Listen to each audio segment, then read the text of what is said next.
भगवान तुम्हारा ज्ञान सिमर कर मन बेहद हर्षाता है। आनंद मगन आत्म पंछी, आनंद मगन आत्म पंछी अंबर में कहीं खो जाता है। भगवान तुम्हारा ज्ञान सिमर कर।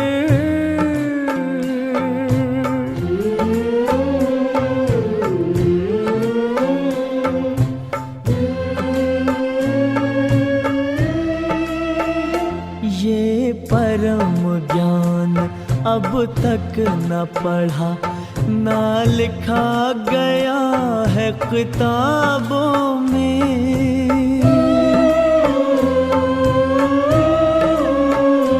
भगवान पढ़ाएंगे सम्मुख, सोचा ना देखा ख्वाबों में।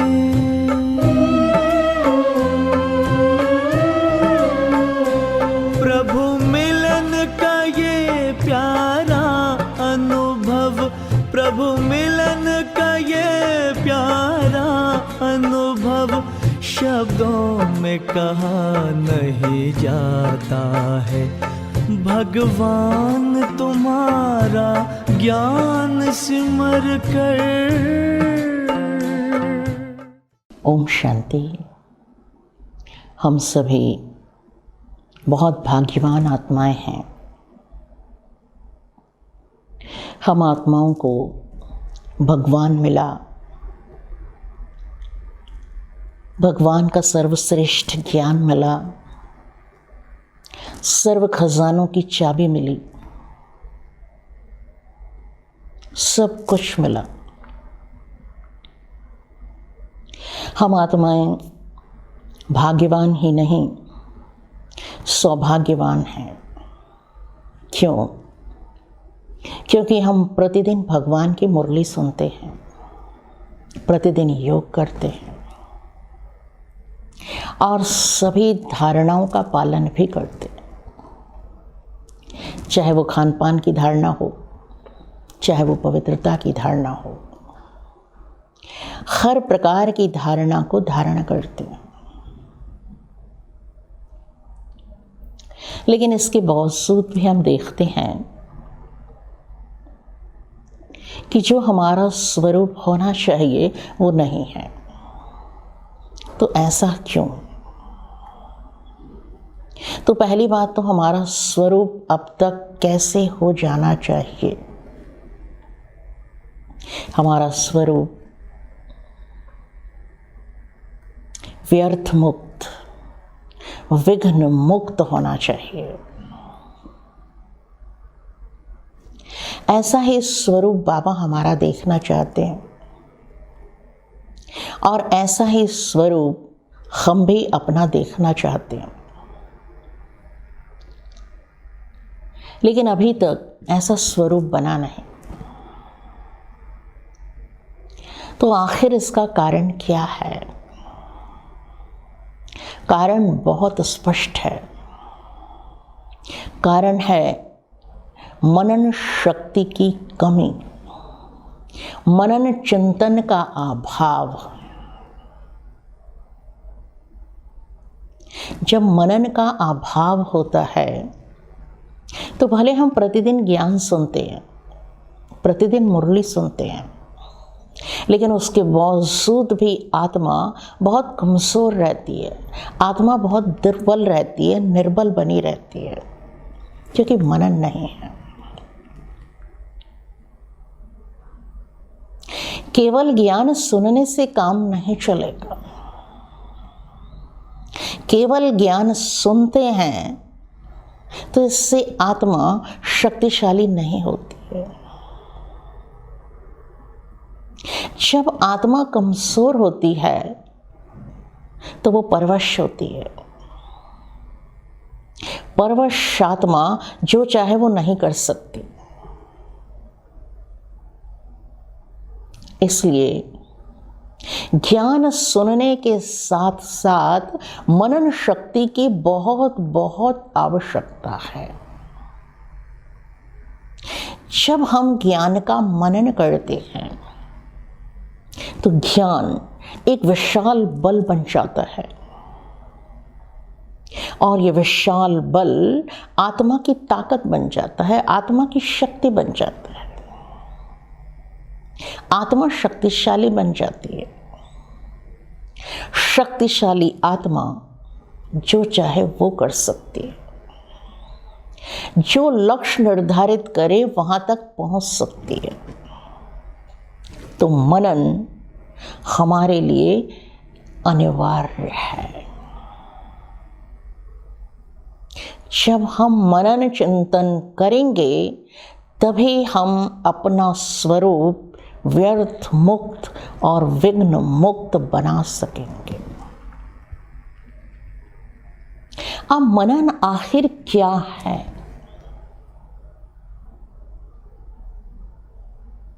मनन मन की वो स्थिति है जहां मन के अंदर शुद्ध संकल्प चलते हैं, जहां मन के अंदर पवित्र संकल्प चलते हैं। मन की वो स्थिति जहां विपरीत परिस्थितियों में भी मन शांत रहता है। मन की वो स्थिति जहां मन सक्रिय रहता है, जागरूक रहता है, एक्टिव, अलर्ट।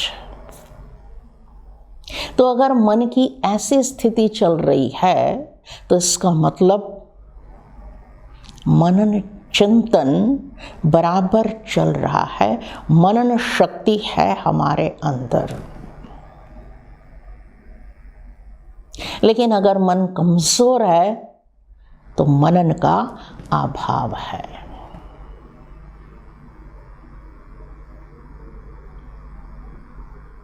अब मनन कैसे करें? मनन करने की विधि स्वयं भगवान ने हमें बताई। भगवान ने हमें मनन का महत्व भी बताया है और मनन की विधि भी बताई है। भगवान वाच,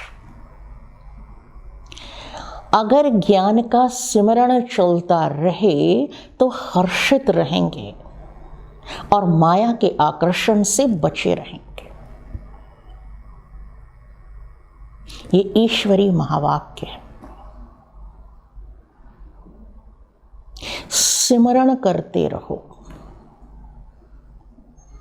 जैसे भक्ति मार्ग में भक्त लोग राम के नाम का सिमरण करते हैं, कोई श्याम के नाम का सिमरण करता है, कोई शिव के नाम का सिमरण करता है। सिमरण करते हैं इसका मतलब बार बार उसी नाम को दोहराते हैं।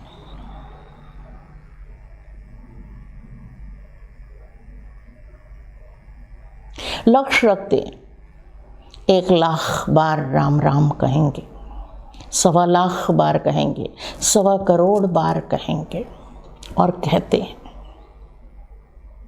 कोई सिमरण करते हैं, कोई लिखते हैं, कोई क्या करते हैं, कोई क्या करते हैं, पर करते हैं।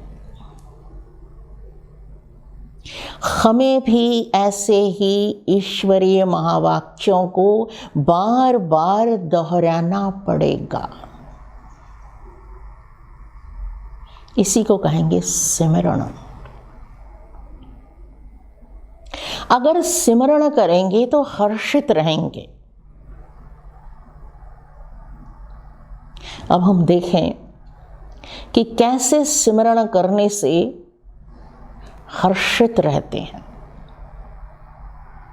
मान लो सुबह सुबह हमने सुना,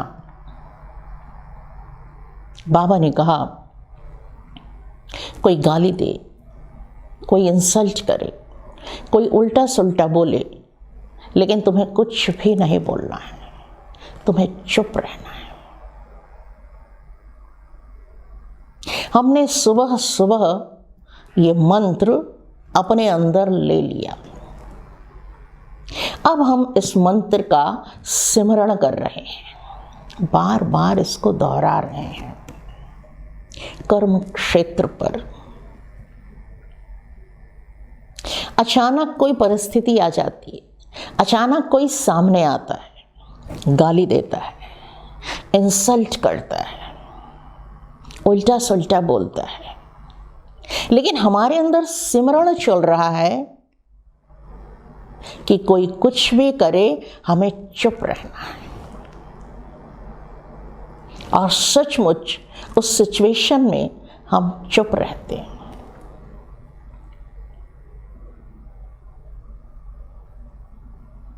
चुप रहने से बहुत फायदा होता है, बात बहुत शांतिपूर्वक तरीके से समाप्त हो जाती है। अब हमें बहुत खुशी होती है, खुशी इस बात की कि युद्ध के मैदान में हमको विजय मिली।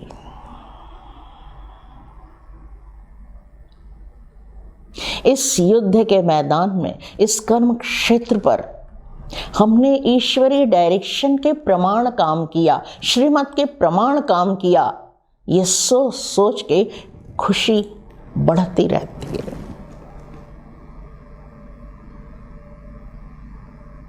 खुशी और भी होती है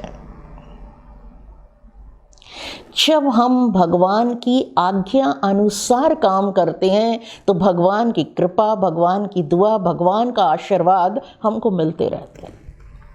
उसकी फीलिंग होती है कि भगवान की कृपा है, भगवान की नजर है मेरे ऊपर। तो हम भगवान को भी प्रिय लगते हैं, अन्य आत्माओं को भी अच्छा लगता है कि ये किस प्रकार चुप रहते हैं, और हमें खुद भी अच्छा लगता है कि वाह में वाह ड्रामा और वाह मुझ आत्मा का पार्ट। क्यों हमें अपना पार्ट अच्छा लगता है? हम बाबा के ओबीडियंट बच्चे। तो ये सिमरण का सुख है। इसलिए बाबा कहते हैं सिमर सिमर सुख पाओ। जितना सिमरण करते हैं उतना सुख का अनुभव होता है, उतना सुख मिलता है। और सिमरण का सुख क्यों नहीं मिलेगा? क्योंकि किसका सिमरण कर रहे हैं? सुख दाता शिव बाबा के महावाक्यों का स्मरण कर रहे हैं। तो जैसे शिव बाबा सुख दाता है, ऐसे ही उसके महावाक्य भी सुख देने वाले हैं। जब बार बार हम उनको दोहराते हैं, तो जितने बार दोहराते हैं उतना सुख मल्टीप्लाई होता जाता है।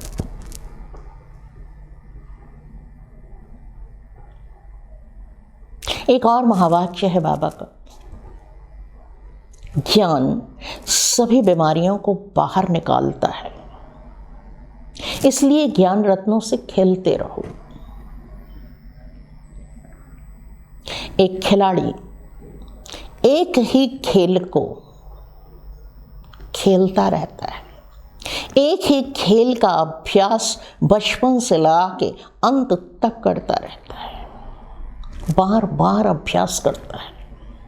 और जितने बार अभ्यास करता है उतनी उसकी गहराई में जाता है, और जितनी उसकी गहराई में जाता है उतना उस खेल में वो कुशल होते जाता है। जब वो खेल के मैदान में जाता है तो कुशल खिलाड़ी अपनी कुशलता के कारण खेल में सफल हो जाता है, उसे जीत मिलती है, जीत की खुशी है और जीत की प्राप्तियां भी हैं। खिलाड़ी को कितनी प्राप्तियां होती। अब एक ही खेल है, एक ही खेल खेलता है, अलग अलग नहीं, पर ये नहीं सोचता कि एक ही खेल क्यों बार बार खेलें, एक ही खेल का अभ्यास क्यों बार बार करें। नहीं, वो एक ही खेल का अभ्यास, उस एक ही खेल की गहराई उसे सिद्धि देती है, उसे प्रसिद्धि देती है। ऐसे ही हमें जो ज्ञान रत्न बाबा देते हैं, उन ज्ञान रत्नों से खेलना है, मतलब उन्हीं ज्ञान रत्नों का अभ्यास बार बार कर रहा है, हर बार करना है, करते ही रहना है। जब ज्ञान रत्नों का अभ्यास चलता रहता है, ज्ञान रत्नों से खेलते रहते हैं, और कोई भी परिस्थिति आती है तो उस परिस्थिति का सामना हम उन ज्ञान रत्नों के अनुसार करते हैं, इसलिए उस परिस्थिति पर जीत मिलती है। और ज्ञान एक ऐसी शक्ति है जिसके पास सूक्ष्म ज्ञान रत्न हैं, उसके पास स्थूल धन की भी कभी कमी नहीं हो सकती, तो स्थूल प्राप्ति भी होती है।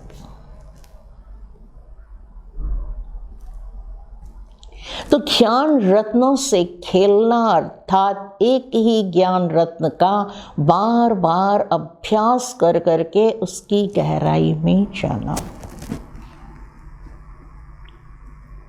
एक और महावाक्य है बाबा का।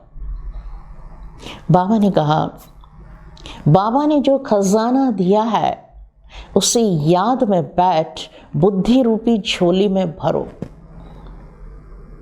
ये महावाक्य है भगवान का।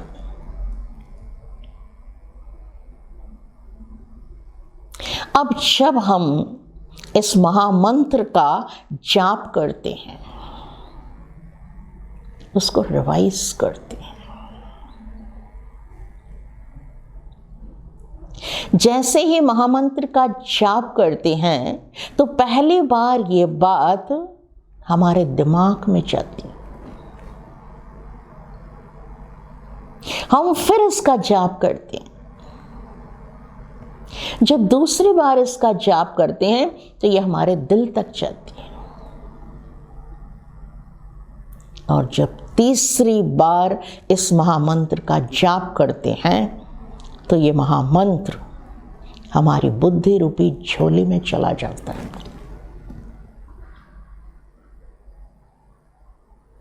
जब ये ज्ञान बुद्धि में जाता है तो जो बुद्धि हमारी साधारण बुद्धि थी, वो इस ज्ञान के कारण दिव्य बुद्धि हो जाती है। साधारण बुद्धि से हम दिव्य बुद्धि वाले बन जाते हैं। कब? जब ये ज्ञान का खजाना बुद्धि रूपी झोली में गया तब। जब बुद्धि दिव्य बनती है तो क्या होता है? दिव्य बुद्धि ही ऐसी बुद्धि है जहां आत्मा की पहचान होती है, जहां परमात्मा की पहचान होती है। दिव्य बुद्धि ऐसी बुद्धि है जिससे हम आत्मा का दर्शन कर सकते हैं, परमात्मा का दर्शन कर सकते हैं। साधारण बुद्धि से आत्मा और परमात्मा का दर्शन नहीं हो सकता। ये दिव्य बुद्धि का ही प्रभाव है जिससे हम परमात्मा दर्शन कर सकते। तो बुद्धि दिव्य कैसे बनी? ज्ञान के खजाने से। और जब बुद्धि दिव्य बन जाती है तो इसके ऊपर माया वार नहीं कर सकती।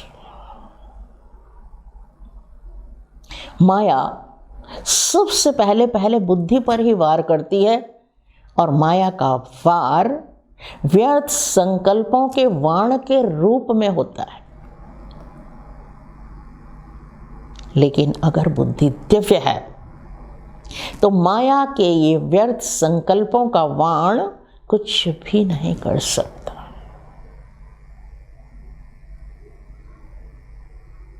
तो दिव्य बुद्धि, सालिम बुद्धि, श्रूड बुद्धि, ये देन है मनन की, चिंतन की। एक और महावाक्य है बाबा का। बाबा ने कहा, विचार सागर मंथन चलता रहे तो सर्वशक्तिमान बाप से कनेक्शन जुटा रहेगा और बैटरी सदा चार्ज रहेगी। अब हम दिन भर की दिनचर्या में विचार सागर मंथन पर ध्यान देते हैं, सद्विचारों के सागर का मंथन करते रहते हैं, अपने चिंतन को श्रेष्ठ बनाए रखते हैं। तो जब श्रेष्ठ चिंतन चलता है, शुभ चिंतन चलता है, तो इससे हमारा कनेक्शन बाबा के साथ जुड़ा रहता है, हमारी तार बाबा के साथ जुड़ी रहती है। जब ये तार बाबा के साथ जुड़ी रहती है तो बाबा से सुख, शांति, आनंद सब कुछ मिलता रहता है और हमारी बैटरी चार्ज रहती है। ऐसी चार्ज बैटरी के साथ जब हम सुबह सुबह की मुरली सुनते हैं तो मुरली हमें बहुत प्यारी लगती है, मुरली में बहुत रस आता है। मुरली हम संपूर्ण एकाग्रता के साथ सुनते हैं। मुरली सुनते वक्त चात्रक रहते हैं, ज्ञान की एक एक बूंद के प्यासे, चात्रक पक्षी की तरह। मुरली सुनते समय एक अलौकिक आनंद आता है, मुरली की लगन लगी रहती है। दिन भर मुरली का नशा और मुरली की खुशी रहती है। तो इस प्रकार विचार सागर मंथन कितना कुछ देता है हमें।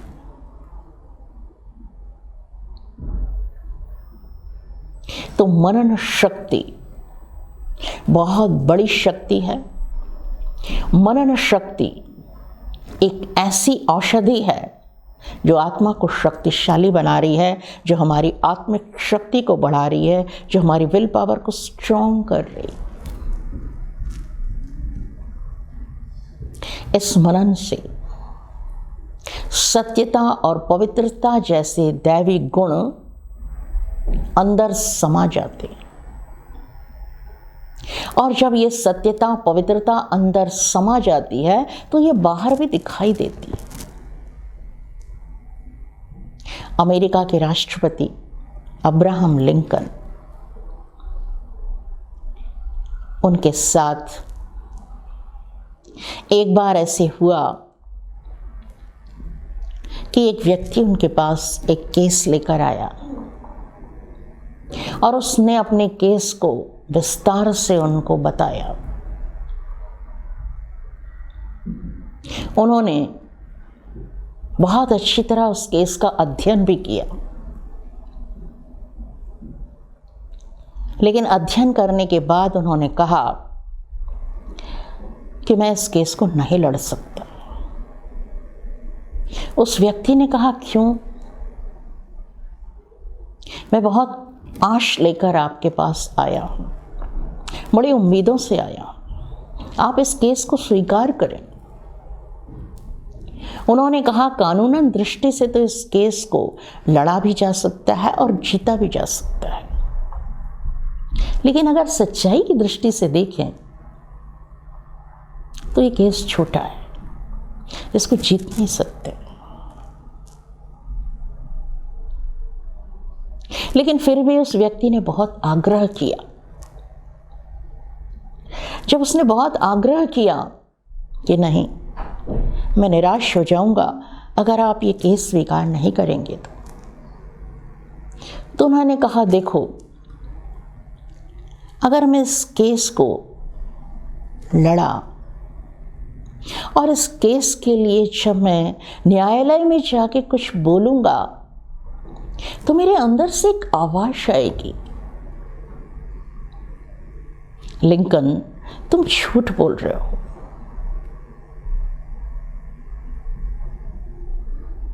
और हो सकता है जब ये आवाज अंदर की बहुत प्रबल हो जाए तो मैं न्यायालय में यह बोल पड़ूं कि मैं झूठ बोल रहा हूं।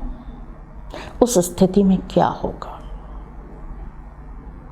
इसलिए इस केस को मैं नहीं लड़ सकता। और उन्होंने केस वापस कर दिया।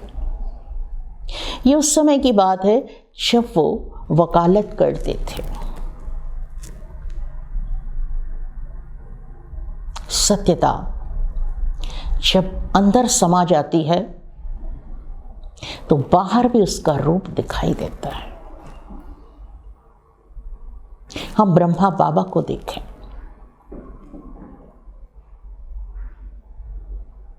बाबा ने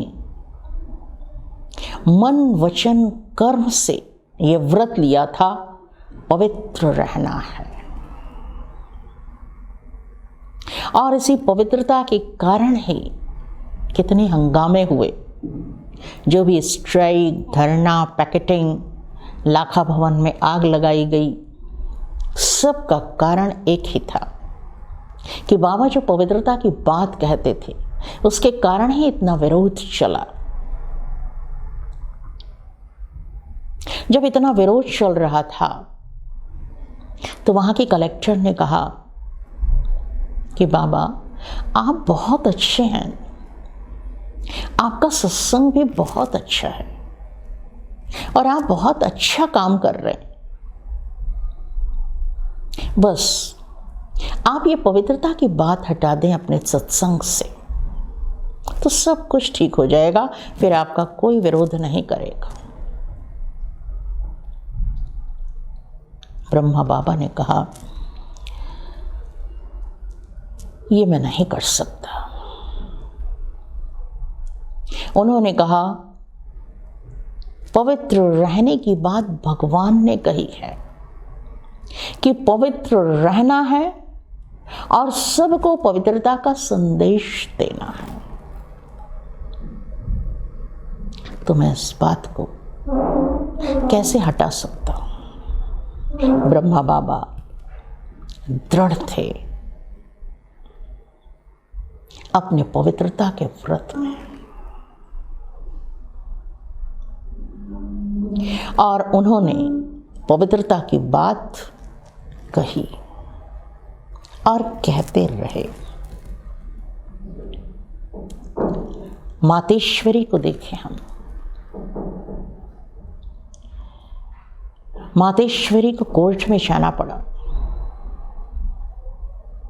कोर्ट में उन्होंने जज के सामने अपनी बात को सत्यता से रखा, सत्य बात ही कही, बहुत निडरता से, बहुत निर्भीकता से, बहुत साहस के साथ।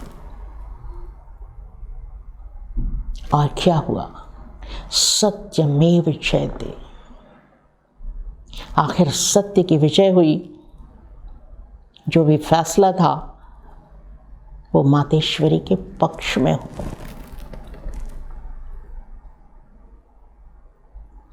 तो जब सत्यता और पवित्रता अंदर समा जाते हैं तो ये बाहर भी दिखाई देते हैं। हमारी दादी प्रकाशमणि, दादी जानकी, जो इंटरनेशनल चीफ रहे,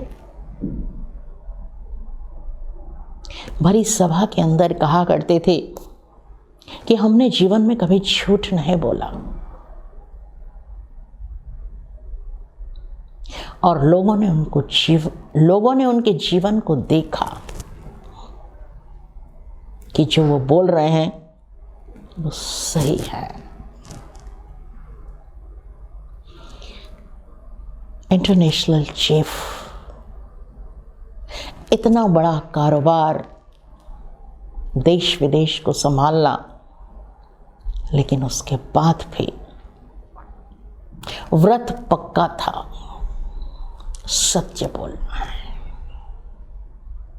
ईश्वर सत्य है, ज्ञान सत्य है, तो हमें भी सत्य रहना है, ये पक्का था।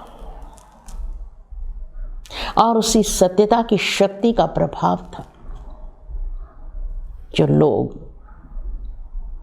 दिल से मानते थे, दिल से स्वीकार करते थे और दिल से न्यौछावर भी हो जाते थे। जिस प्रकार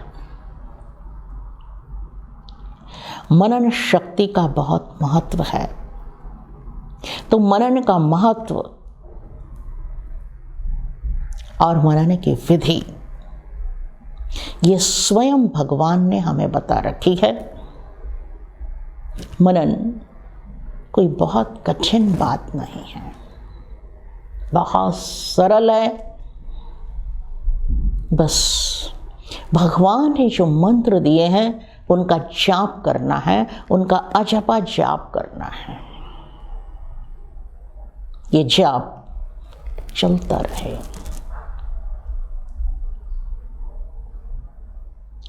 जब हम ईश्वरीय महामंत्रों का जाप करते हैं तो ये मंत्र जादू मंत्र बन जाते हैं, ये हमारे जीवन में जादू करते हैं, हमारे अंदर में जादुई शक्ति पैदा कर देते हैं। क्योंकि ये ज्ञान किसका ज्ञान है? ये मंत्र किसके दिए हुए हैं? स्वयं भगवान के दिए। तो इस प्रकार मनन बहुत सरल है और इसी सरलता से हम इसको लें, हम ये ना समझें कि ये बहुत कठिन है। ब्रह्मा बाबा भी कई बार कहते थे कि मैं सुबह सुबह मनन चिंतन करके ताज़ा ताज़ा भोजन बच्चों के लिए बनाता हूँ। तो बाबा भी सुबह सुबह उठ के ताज़ा ताज़ा भोजन बनाकर और बच्चों को देते थे।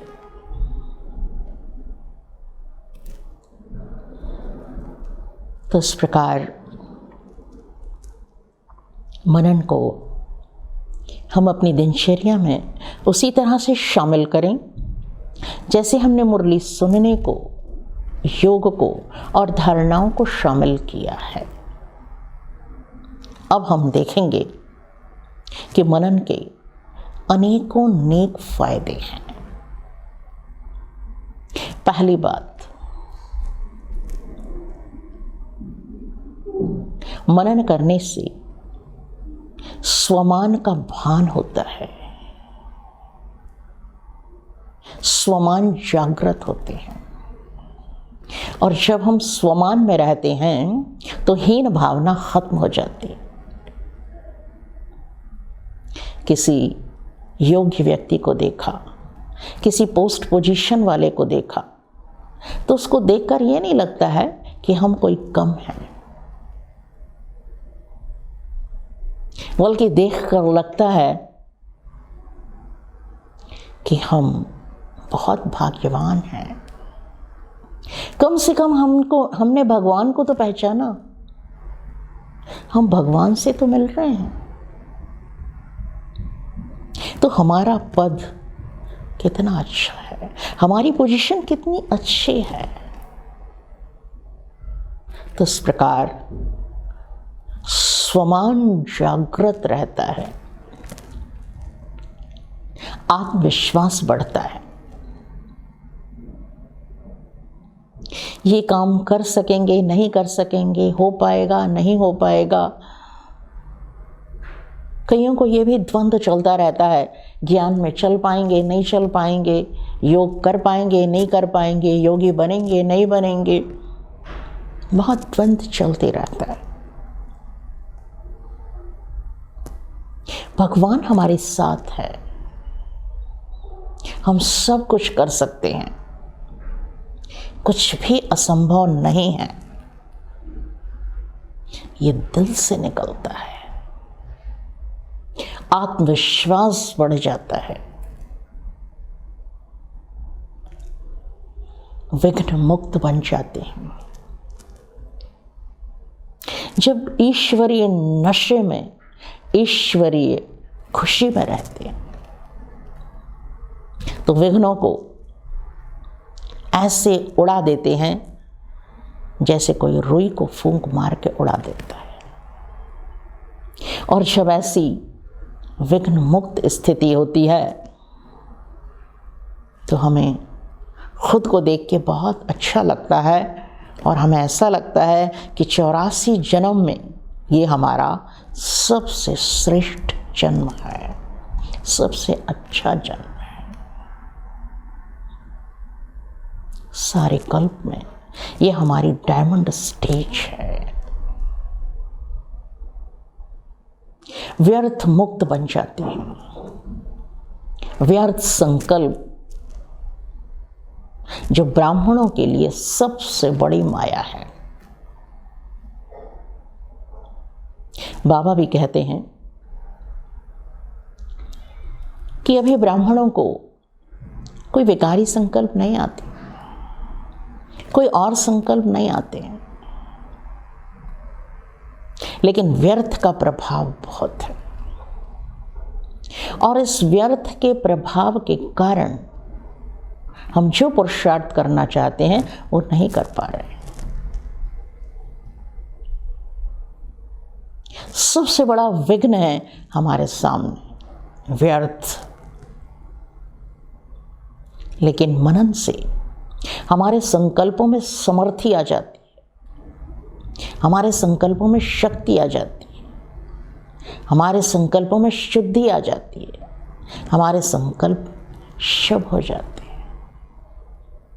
तो इस प्रकार समर्थ संकल्पों के खजाने को देखकर हम बहुत खुश होते हैं, बहुत आनंदित होते हैं और स्वतः व्यर्थ से मुक्त हो जाते हैं। तो व्यर्थ जो एक बहुत बड़ी माया बनकर खड़ा है ब्राह्मणों के सामने, उससे हम सहज पार हो जाते हैं। आकर्षण मुक्त। जब ज्ञान सागर की गहराई में जाते हैं तो सागर की गहराई में जाने से सारे तूफान समाप्त हो जाते हैं, मन शांत हो जाता है। और जब सागर की गहराई में जाते हैं तो वहाँ बहुत अमूल्य रत्न मिलते हैं। जब उन अमूल्य रत्नों से आत्मा संपन्न हो जाती है, अमूल्य खजाने से तृप्त हो जाती है, तो फिर वो किसी भी आकर्षण से आकर्षित नहीं होती है। बेहद का दृष्टिकोण हो जाता है। हद की छोटी छोटी बातें, सीमित विचारधारा, संकीर्ण विचारधारा, ये बहुत बड़ा विघ्न है। लेकिन मनन से बेहद का दृष्टिकोण हो जाता है, बेहद में चले जाते हैं। छोटे बड़े, मान अपमान, मान शान, इन बातों से परे चले जाते हैं। जब हमारा दृष्टिकोण बेहद का हो जाता है तो हर कार्य में सफलता मिलने लगती है। समाधान स्वरूप हो जाते हैं। समस्याएं तो जीवन में आना ही है, परीक्षाएं तो आना ही है, और परीक्षाएं कठिन से कठिन भी हो सकती हैं, और कठिन परीक्षा ही आएगी। जब कठिन परीक्षा को हम पास करेंगे तभी आगे जा सकेंगे। लेकिन समस्या कैसी भी हो, परीक्षा कैसी भी हो, मनन से मन की शक्ति, मन की क्षमता कई गुनी बढ़ जाती है। तो कई गुनी क्षमता के साथ, कई गुनी सामर्थ्य के साथ जब हम समस्या को देखते हैं तो वो समस्या नहीं लगती है, और उस समस्या का समाधान हम बहुत जल्द निकाल लेते हैं, क्योंकि मन बहुत ताकतवर है। तो हम समाधान स्वरूप बन जाते हैं। सेवा में हरियाली आ जाती है। मनन के कारण बहुत अच्छे अच्छे ज्ञान रत्न हमारी बुद्धि में रहते हैं। उन ज्ञान रत्नों का खजाना हमारी बुद्धि में चलता रहता है। कोई वेद की अथॉरिटी हो, कोई शास्त्र की अथॉरिटी हो, कोई कितनी भी बड़ी अथॉरिटी हो, जब वो हमारे सामने आता है तो क्योंकि हमारे पास ज्ञान का बहुत खजाना है, तो हम उस ज्ञान के खजाने से उन्हें अपनी बात से सहमत कर लेते हैं, और वो सहमत हो भी जाते हैं। और जब वो देखते हैं कि इनके पास अनुभव की अथॉरिटी है, तो उस अनुभव की अथॉरिटी के आगे वो अपने आप को खाली खाली महसूस करते हैं। फिर उनको लगता है अगर हमें भी अनुभव करना है तो इस ज्ञान को समझना पड़ेगा, और ज्ञान में आ जाते हैं। इस प्रकार सेवा में भी हरियाली आ जाती है। तो हम देखते हैं कि मनन शक्ति का कितना फायदा हमको मिलता है। मनन से आत्मा कितनी शक्तिशाली बन जाती है। ऐसी शक्तिशाली आत्मा स्वराज्य अधिकारी कहलाती है, और जो स्वराज्य अधिकारी है वो बहुत मूल्यवान है, वो बहुत कीमती है।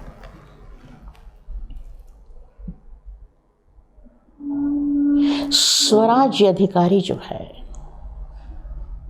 वही सबके दिलों पर राज्य करता है। जो स्वराज्य अधिकारी है वही बाबा को भी राजी कर सकता है, और जो स्वराज्य अधिकारी है वो सबको प्रिय लगता है। तो ऐसी आत्मा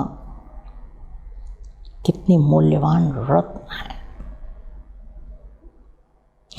एक बार एक व्यापारी तोते का व्यापार कर रहा था।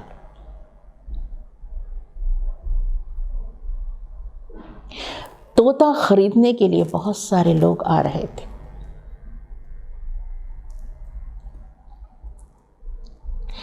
एक ग्राहक आया, उसने व्यापारी से पूछा, ये तोता कितने का है? व्यापारी ने कहा, ये तोता 5,000 रुपए का है। क्यों?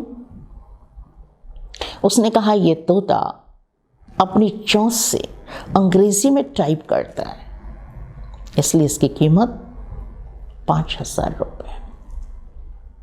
आगे बढ़ा, उसने दूसरा तोता देखा। उसने कहा, ये कितने का है? उसने कहा, इस तोते की कीमत है 15,000 रुपये।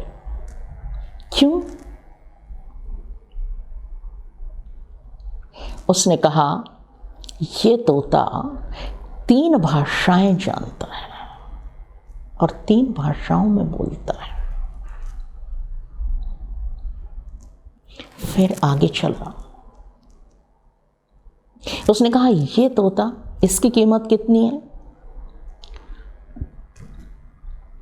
उसने कहा, इसकी कीमत है 1,00,000 रुपया।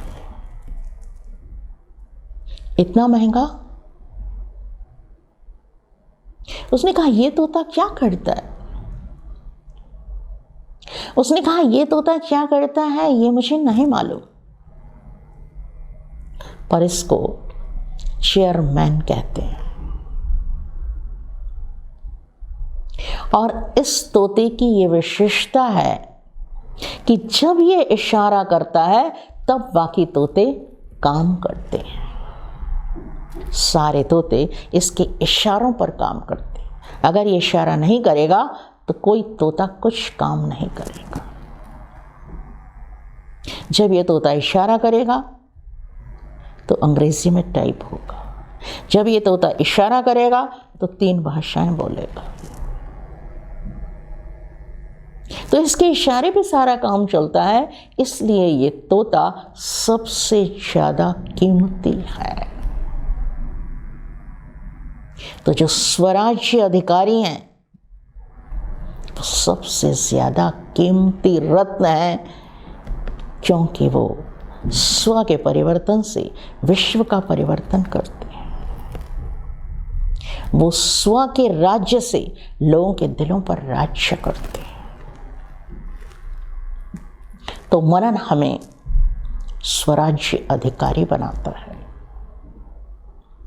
और मनन से हम पास विद ऑनर भी बन जाते हैं। फुल पास।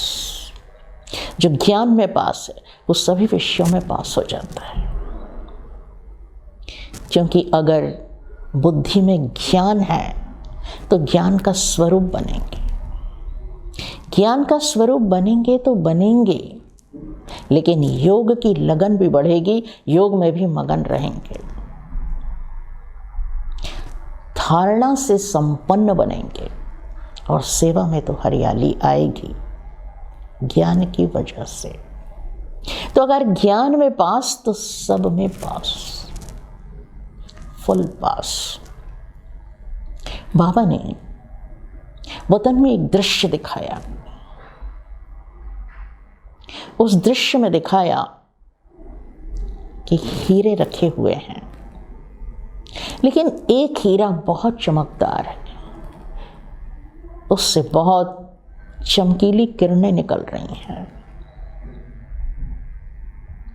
उन किरणों से बाबा ने सारे विषयों का रंग बताया। बाबा ने कहा ये जो सुनहरी किरण है गोल्डन कलर की, ये ज्ञान का रंग है।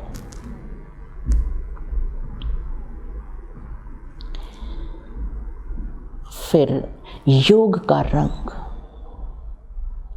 योग का रंग है सुनहरे लाल प्रकाश की दुनिया कहते हैं हम उसको। सुनहरा लाल प्रकाश, लाल प्रकाश में सुनहरा मिक्स है।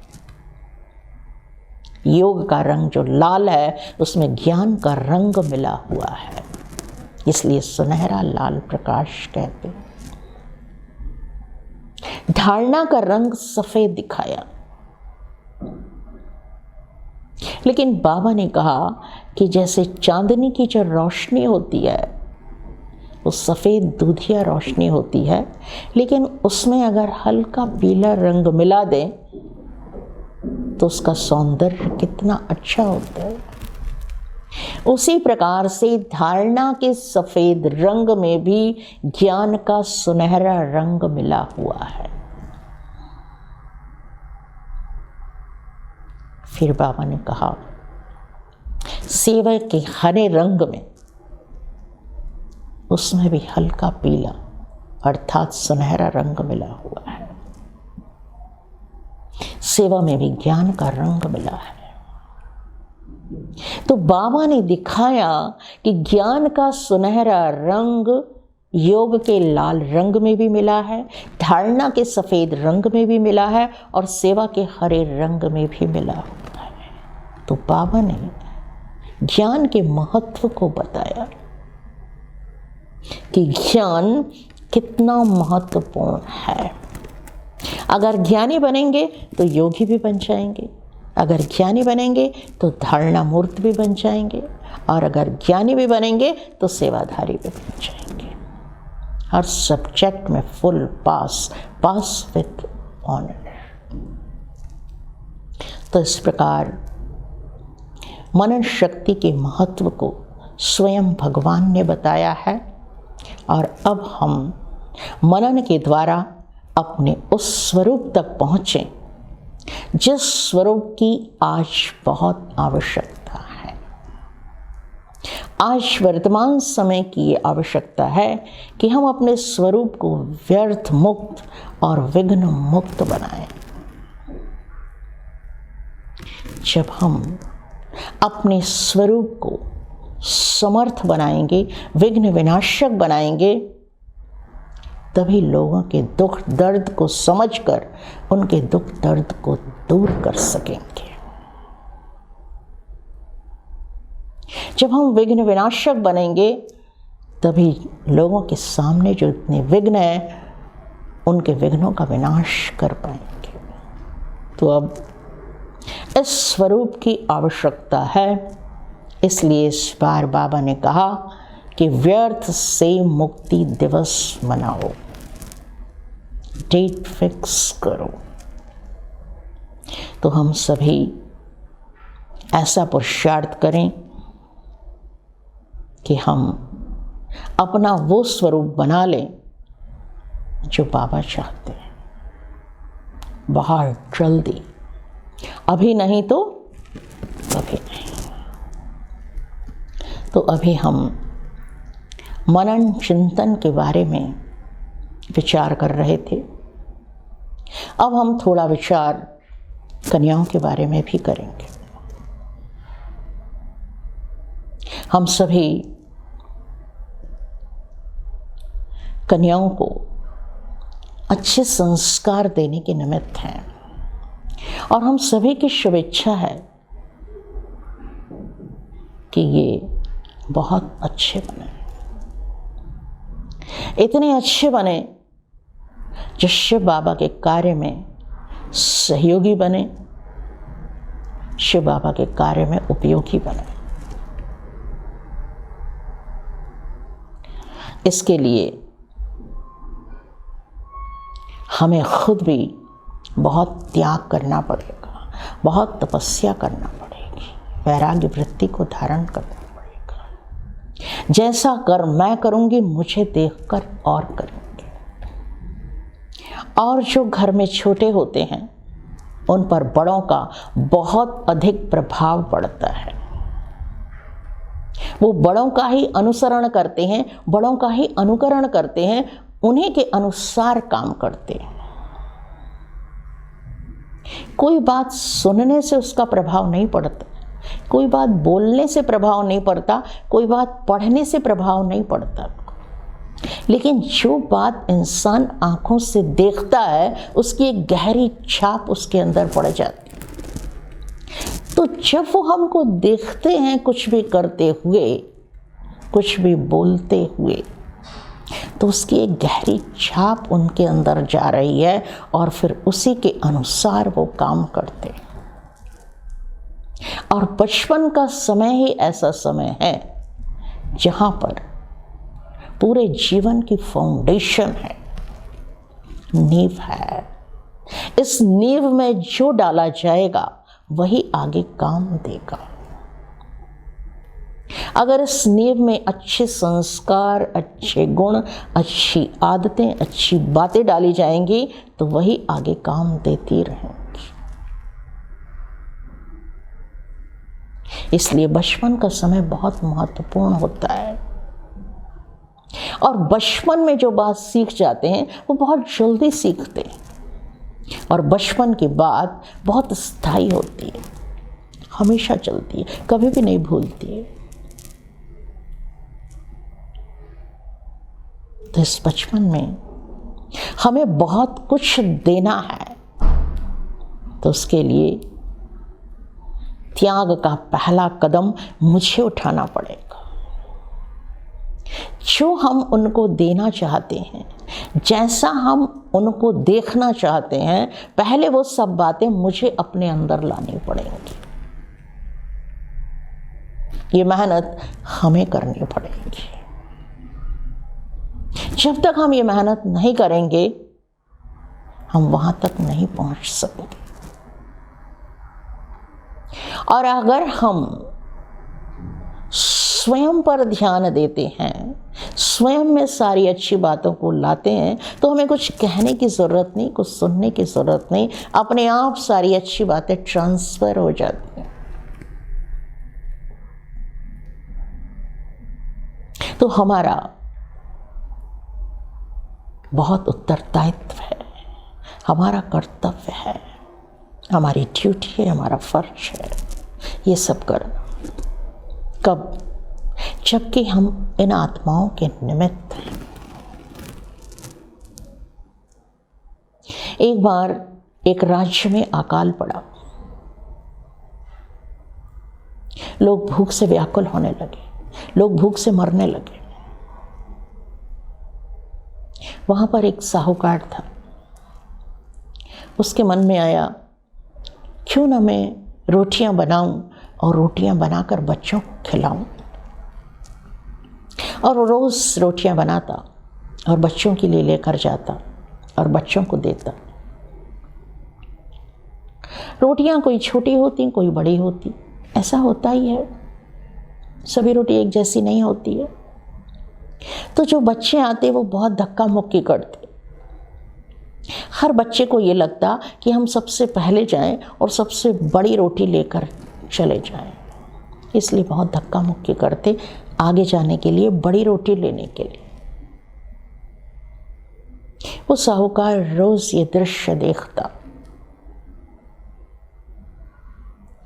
लेकिन उसने देखा कि एक कन्या है जो सबसे पीछे खड़ी रहती है और जो सब लेकर चले जाते हैं, तब वो आती है और उसके हिस्से में छोटी ही रोटी बचती है और वो छोटी रोटी लेकर चली जाती है। वो रोज की तरह रोटी लेकर गई अपने घर। उसने रोटी को खोला, जैसे ही रोटी को खोला तो रोटी के अंदर से एक सिक्का निकला, सोने का सिक्का। तो उसने अपनी माँ को दिखाया। उसकी माँ ने कहा ये तो सोने का सिक्का है, तुम जाओ और जो मालिक है उनको देकर आओ। माँ ने कहा हमें बहुत सच्चाई से रहना चाहिए और हमें ये सच बात उस मालिक को बता देनी चाहिए। वो कन्या गई और उसने मालिक को बताया कि ये सोने का सिक्का मिला है। उसने उस कन्या को देखा, उसे बहुत आश्चर्य लगा, इतनी गरीब पर इतने ईमानदार। उसकी ईमानदारी से, उसकी सच्चाई से वो बहुत प्रभावित हुआ। और फिर उसको ये भी याद आया ये वही कन्या है जो रोज पीछे चुपचाप खड़ी रहती है, कोई धक्का मुक्की नहीं करती है, पीछे जो छोटी रोटी मिलती है उसको लेकर चुपचाप चली जाती। साहूकार ने सोचा इतनी छोटी उम्र में इतनी संतुष्टता इसके अंदर। उसकी संतुष्टता, उसकी सच्चाई को देखकर उसको बहुत अच्छा लगा और उसने अपनी धर्मपुत्री बना लिया उसको और उसको लेकर चला गया, अपने साथ रखा। तो मां ने शिक्षा दी, संतुष्ट रहना है, सच बोलना है। बचपन में मां की बात का बहुत असर होता है। छोटे में बच्चे अक्षरशः बड़ों की बात मानते हैं और उसके अनुसार चलते हैं। तो इस प्रकार हर दैवी गुण हमें कुछ देकर जाता है और हर अवगुण कुछ लेकर जाता है। तो भगवान ने हमें दैवी गुणों का खजाना दिया है, हम भी उस खजाने से संपन्न बने। लेकिन उसके लिए एक फॉर्मूला हमें अपने अंदर फिट करना पड़ेगा, और वो फॉर्मूला है मुझे बदलना है। हम बदलेंगे, जग बदलेगा। स्व परिवर्तन सो विश्व परिवर्तन। हर घटना में, हर मोमेंट में, हर सिचुएशन में मुझे बदलना है। और जब हम इस बात पर दृढ़ रहते हैं कि मुझे बदलना है, बदलना, परिवर्तन करना, परिवर्तन ही प्रगति का आधार है। और संगम पर तो सारा खेल परिवर्तन शक्ति का है। जो जितनी जल्दी परिवर्तन करेगा, जो जितना गहरा परिवर्तन करेगा, वो उतना फास्ट जाएगा, उतना फर्स्ट जाएगा। तो सारा मदार हमारी चेंज पर है, कितना हम चेंज कर सकते हैं। और हमें चेंज करना ही होगा, क्योंकि अब समय नहीं है। बहुत गई, थोड़ी रही, और थोड़ी भी अब जाए। तो अब पुरुषार्थ नहीं करेंगे तो कब करेंगे? और अगर अब पुरुषार्थ कर लिया तो हमें बहुत अच्छा लगेगा। हमें लगेगा हमने समय पर सारा काम कर दिया। नहीं तो बाद में हमें पश्चाताप होगा, काश हम ये सब कर लेते। इसलिए अभी से ही हमें अपने ऊपर बहुत बहुत ध्यान देना है। तो आप सभी भी व्यर्थ मुक्त बने, विघ्न विनाशक बने। शिव जयंती आप सभी के लिए बहुत शुभ हो। इन्हीं शुभकामनाओं के साथ ओम शांति शांति शांति।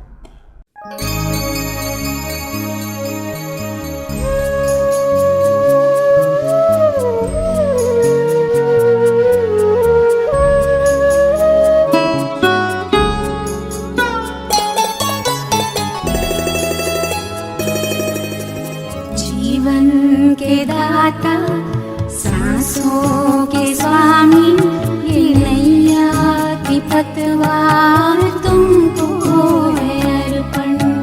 प्राणों के प्यारे बाबा हमारे, तुझे तेरा सब कुछ समर्पण समर्पण। जीवन के दाता, सांसों के स्वामी, ये नैया की पतवार तुमको है अर्पण।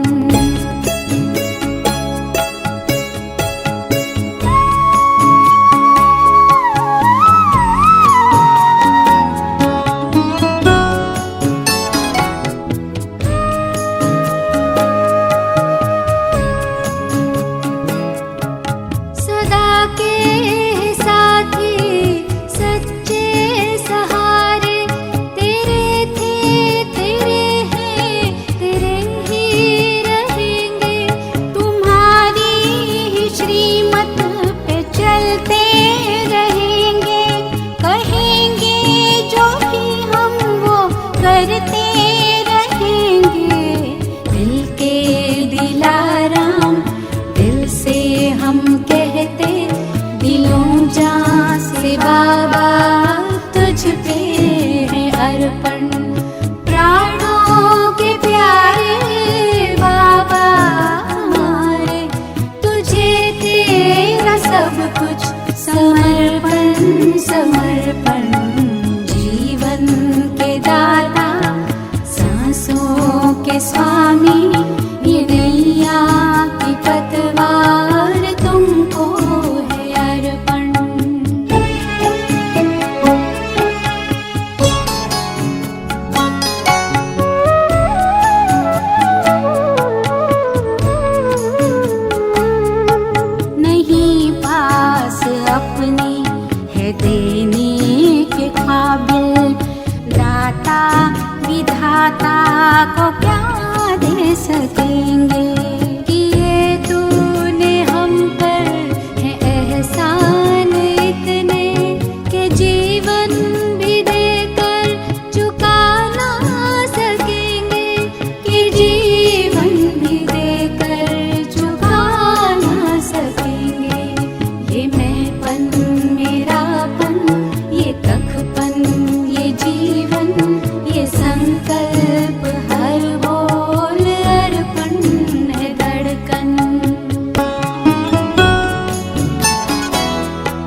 सब कुछ समर्पण समर्पण जीवन के दाता सांसों के स्वामी ये नैया की पतवार तुमको है अर्पण जीवन के दाता सांसों के स्वामी ये नैया की पतवार तुमको